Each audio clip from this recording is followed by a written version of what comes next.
Hey, what's going on, everyone? Welcome back. My name's Will and this is the Wimmy YouTube channel. If you are new here, before we get into today's video, guys, if you could do me a massive solid, scroll down below right now, hit that like button and hit that subscribe button. It's totally free for you guys to subscribe, and what it does, it just sends you a quick little push notification whenever I'm posting some new content out there. But what it really does is it helps me by pleasing the whole YouTube algorithm and growing on the platform and, you know, making all that really cool and, you know, pushing my content out there for more people to see. So if you like, you know, the trucks like the TRX, Bronco, or if you like, you know, the Maserati like I have back there, the C8 Corvette, you like modifying, or if you just want to be supportive, go down below, hit that subscribe button. It really does mean the world to me. In my analytics, they show that like 95% of you guys that watch my videos aren't subscribed. So come on, guys, just hit that subscribe button. It really means a lot. So obviously, from the title of this video, you know we're going to be talking about my Maserati back there. Going to give the TRX a little bit of a break.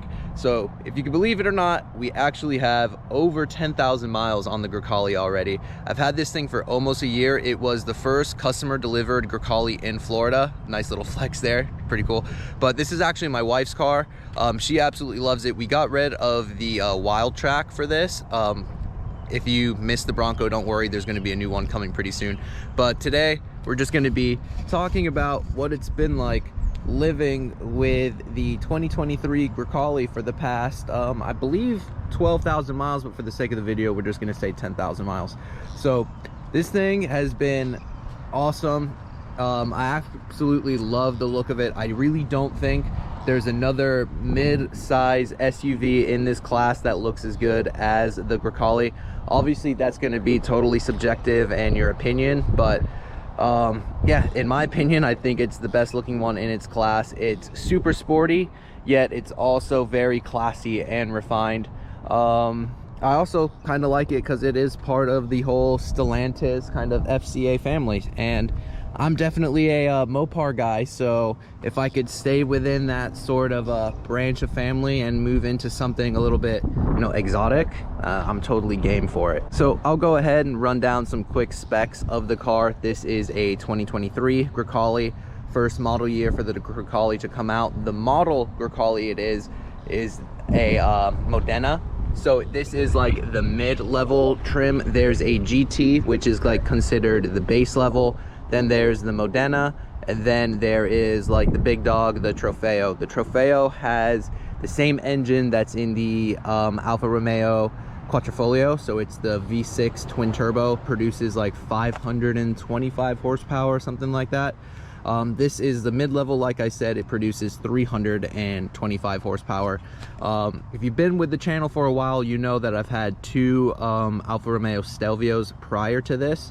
Those make around 295 horsepower, I believe. And honestly, the Grecale is more or less just a Trofeo bumped up to 11, you know, or not a Trofeo, a Stelvio bumped up to 11, kind of, you know, like juiced out a little bit. So that's why I was kind of game to jump into the Grecale, because I really did love the Stelvios. My wife loved the Stelvios. Again, this is her car, it's not my car, and she really always wanted to move up to a Maserati.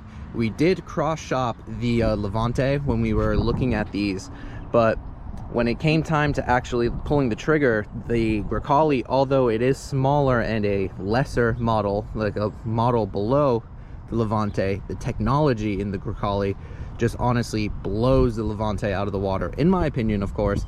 And just like the interior features and technology is just, you know, it's bumped up to the next level. I do believe for 2024 or 2025, the Levante is going to move to the same sort of technology and interior, like infotainment layout and everything that the Grecale does have. But obviously I couldn't wait. My wife, her cars, the Alphas, were leased. We actually ended up purchasing this one. It just made more sense to purchase this than to lease this. You know, I'm not going to get into that. You know, a lot of people have a different opinion on that, but yeah, I just thought go ahead, give you some quick specs. Yeah, so this is, like I said, the Modena version of the Grecale, and this is also the LE. So I'm not sure if the LE stands for limited edition or launch edition. To be honest with you, I don't really remember, but it's cool because you get the bigger 21-inch wheels. As you can see right there, they look pretty sweet. You also get all the blacked out trim, so you get your badging in black, you get your windows molding in black, the exhaust tips also in black. So yeah, I think that just looks really sleek, really cool. And then you still get a little bit of like the silver accents like on the vents up here, then like with the wheels, and then obviously like with the grille. All of this is blacked out, but you get the nice trident still in like that chrome finish. Also, we can kind of look at the interior. Again, I think the interior looks great. You get like nice wood grain finish up here. I do believe this is standard on the Modena, but in the GT, the lesser trim, it's like kind of like a brushed aluminum finish. You get the nice stereo system here, nice speakers that are in the door. As you can see up here, you get nice stitching on the seats, kind of embossed little logos up there. Steering wheel, really cool. Get the 488 paddle shifters, the same as like you do on a higher spec Alpha. The screen up here, it's all digital, so it looks really cool. Everything in here as it all turns on. Clock up here. There we go, turn it on so we don't hear that annoying beeping. But yeah, just the inside of the actual car itself looks great. So yeah, I'm a really big fan of the interior of the Grecale. It's luxurious and classy, yet also has like that sporty feel to it. There's not a lot of, you know, cheapy plastic stuff everywhere. It's a lot of wood grain, a lot of nice leather. Up here you can see that real nice leather. You have this really cool like metal trim that runs along the like HVAC vents up here. Up here it's all of a like a suede headliner. We got the whole panoramic roof back here that expands the entire width, so that's really nice. Then back here, plenty of room. This is the mommy mobile. I like to call it the mommy Maserati. And we got the car seat back here. This is a massive Nuna car seat, and there is plenty of room. This seat is pushed back pretty far to give you enough, like more than enough room up here, and there's still plenty of clearance between the car seats, so it's not really gonna get all banged up. But as you can see, the seats back there match the front two seats. Up here, the infotainment system, it's all touchscreen. It's all really cool. As you can see, got all your lighting systems here to turn on, like your headlights, high beams, all that. You got your seats, they're all electronic, all memory seats. And clock, pretty cool. Your ride height adjustment, so the LE version does come with an air ride. The air, you know, I'm kind of have a little bit of PTSD from air ride from my Ram Rebel, but this one has been, you know, perfect so far. So kind of the same thing as the Rams. Got aero mode, and then off-road 1, off-road 2, you know, it's Stellantis, so pretty funny. It's going to be pretty similar. So up here we move up to the main infotainment. It even has, oh, let me go there, that was already on it, but it even has kind of the same thing as like what my TRX has. It has, as you can see right there, performance pages, and it brings up this nice little display up here. So you got turbo gauge, torque gauge, oil pressure gauge, and then we come over here, you got fuel consumption history, your torque management, so you can see how it's all being distributed. It's cool. You got nice little drag timers up here. So again, it is like a luxury classy car, but it does have like that kind of sporty performance feel to it, which I absolutely like. Even more gauges down here, pretty cool. Got the little electric vehicle layout over here, so you can see between where the electric motors are distributing their power. So yep, this has like a hybrid assist engine on the Grecale, so that's kind of cool. I don't believe any other Maseratis have gotten into that yet. There is going to be a fully electric Grecale coming out, I do believe, for 2025 if you're into the whole EV thing. Again, more performance gauges over here, some controls, you know, random stuff, and then settings. So same as like, you know, other layout on vehicles. Then there's home up here where you could set up your phone and shortcuts. We haven't, you know, really gotten into that. Multimedia page where all your presets for your radio, and you could go satellite, Bluetooth, FM, AM, all that stuff. Nav, always pretty nice to have nav in the car, and the screen looks really cool with nav because you could get it up here. But since the Speedo is also fully digital, you can go ahead and do it up here as well. So we'll move back over to the steering wheel from over here. It is a nice steering wheel. It's held up really great over the 12,000 miles that we've had it. You got your push button start over here. You got your drive mode. So it does have a few different drive modes. Let's see if I can show you up there. We got up top, we got off-road. So the suspension will start to lift. Again, it is air ride. We scroll down, we got comfort. And obviously we got GT, which is kind of like the standard normal driving. And then the mode I love to drive in is sport mode. Also really cool little feature in here. You have ambient lighting, which is gonna be really hard to see, but depending on what mode you're in on the vehicle, the ambient lighting changes color. So when you're in sport mode, you get like red ambient lighting, and like normal in GT, it's blue. So I think that's pretty cool. And also when you're in sport mode, the gauges kind of change. You got like a little bit more of a sportier you know, coloring there. And this is a valved exhaust, so when you put it into sport mode, the valves open and it definitely sounds a lot better. I did a quick cold start at the beginning. I'll go ahead and I'll throw that clip in right now.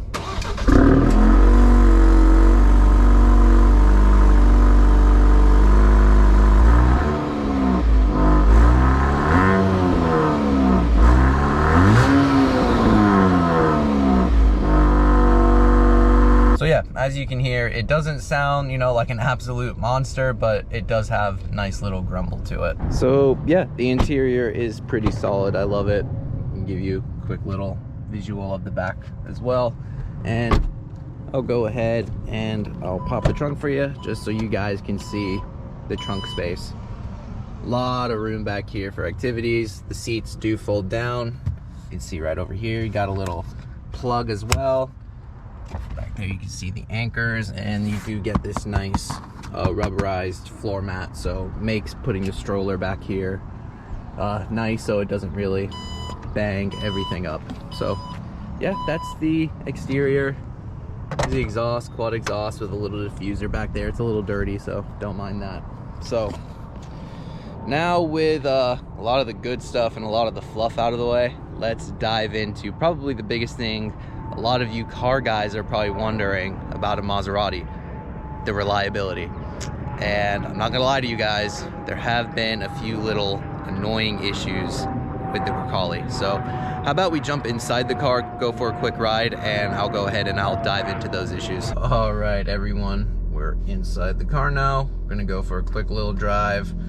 Just give you my honest opinion on the reliability of this thing so far, and overall build quality. So there hasn't been any major issues, no major vehicle malfunctions, you know, nothing like that. There's been nothing mechanical that's been wrong. The mechanical part of the car has been absolutely great. This thing drives great, and just quick little acceleration right there. Yeah, I mean, it's awesome. It's like I said before, if you like the Stelvio, or if you like, you know, an Alpha, this is right in that same sort of pedigree, just kind of elevated a little bit more. So yeah, I'm really happy with that. The things I weren't too happy about were just kind of like feature comforts that didn't really always work. So this is a $85,000 car. It's not cheap by any stretch of the imagination. So when you're dropping that kind of money, you want like the very standard features to be working flawlessly. So we had major issues with the proximity unlocking system. So meaning, you know, you walk up to the car, you have your keys in your hand, the vehicle should unlock. 9 times out of 10, it wasn't working for us, which I know that's kind of like a first world problem, but you know, for my wife anyway, when you're holding a toddler, because we do have a toddler, she's holding her to get her into her car seat, sometimes it's a little bit difficult to, you know, try and fumble around, find your keys, unlock the car, and then get the kid in the car seat.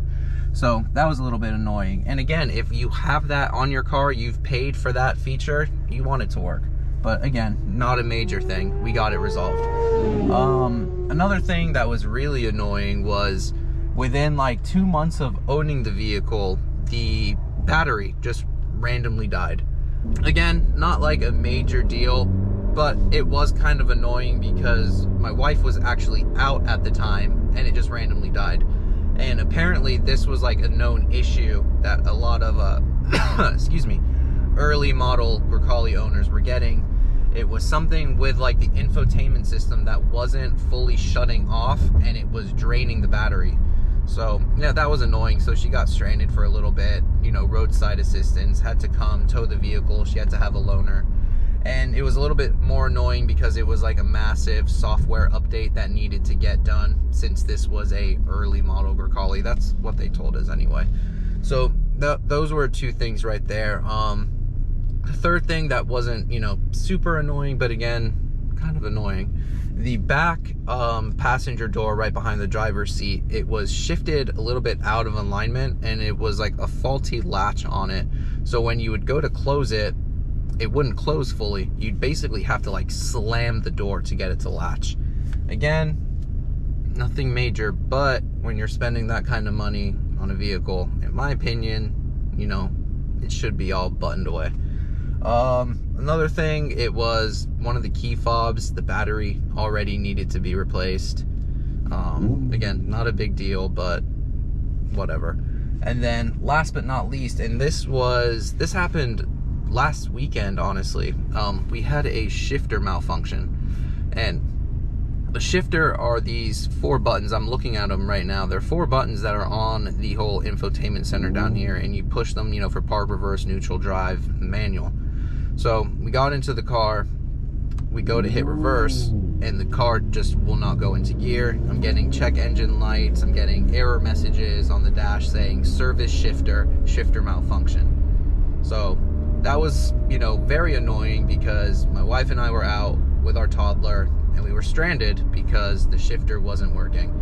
So they had to come again, flatbed the vehicle over to the dealership, bring it to the dealership, and they said that once again, oh, this was a issue with early model Grecales. I don't know if I mentioned this, but this was one of the first 100 that was brought over to the States, over from Italy. So I guess the first 100, they used a different type of module in those cars versus the other ones. I don't really know. Honestly, I think it could be a load of BS that they're just telling us, and there's just some faults that they're just trying to work out. But so they had the car for a few days. They repaired everything. They had to do a massive system update once again, and ever since then, everything's been working fine. The proximity unlock's been working. They did fix the door latch in the back. They had to replace that, so that's perfectly fine now. They replaced the battery with the first time when it died, and I don't think they had to replace anything with the shifting, you know, actual shifter itself, but they did have to do that update, and it's been perfect ever since. So I will say that the Maserati, you know, warranty and service center and all that has been really great, so I can't really knock them all too much about that. So in regards to service, might as well go into this. You do have to get a service every 10,000 miles on this car, so it's kind of standard with a lot of, like, you know, German import cars, all that kind of things. It's like roughly every 10,000 miles for an oil change and service and all that, and they kind of group them like into packages. I will say this, there is definitely a Maserati tax when it comes to your whole servicing of this thing. In my opinion, try and find a Maserati service center slash dealership that is attached to an Alfa Romeo dealership. When I was doing my research, my local Maserati dealership is actually Ferrari Maserati of Palm Beach. So just whenever there is Ferrari involved with the dealership, you already know the prices are going to be insane. And so I did quite a bit of price shopping when it came time to doing the first service on this vehicle. I contacted them first since they were the closest, and for service 1, which is a oil change, tire rotation, cabin filter, air filter, injector cleaner, it's basically like a full rundown of fluid top offs, all of that stuff. They wanted $1,700 for that. $1,700 for service 1. So when I heard that, I was like, all right, shit, I guess you really do got to pay to play when you own one of these things. But I started to call around and shop around a little bit more. And then I called my Alpha dealer, which was just a standalone Alpha where I got the other two Stelvios from. They didn't have the computer system to actually do the service on the Grecale, so I had to find a what's it called, a Maserati service center that would have the computer and the latest software to work on the Grecale. So I found another dealership which was about 45 minutes north of here that was a Maserati and Alpha dealership. They had the software, and their price for service one was $700. So quite a big price difference between Ferrari Maserati and Maserati Alpha when it comes to servicing. So if you do own one of these things and you're cheap like I am, definitely do a little bit of research and find a service center that's not going to try and screw you over when it comes time to servicing your vehicle. All right, everyone, so that's going to do it for this video. Quick little rundown and review on the 2023 Maserati Grecale. Just my first-hand owner's opinion on what it's been like for the past 11 months I've had this vehicle. So yeah, I think it's been like 10 or 11 months anyway. But yeah, for what it's worth, I really enjoy it. I think if you guys were Alfa Romeo owners, you drove a Stelvio, this would be a very nice upgrade to get into. That's kind of, you know, how we felt about it. Sorry, I'm trying to get like in good lighting here for you. So yeah, I mean, I wouldn't, you know, hold you guys back or tell you not to buy this vehicle. I think it's been great. But yeah, guys, my name's Will. Appreciate you guys watching. Hit that subscribe button, hit that like button. More TRX content coming at you pretty soon. Some more Corvette content and even some Bronco content. So as always, guys, appreciate you, and I'll see you in the next one. Later, everybody.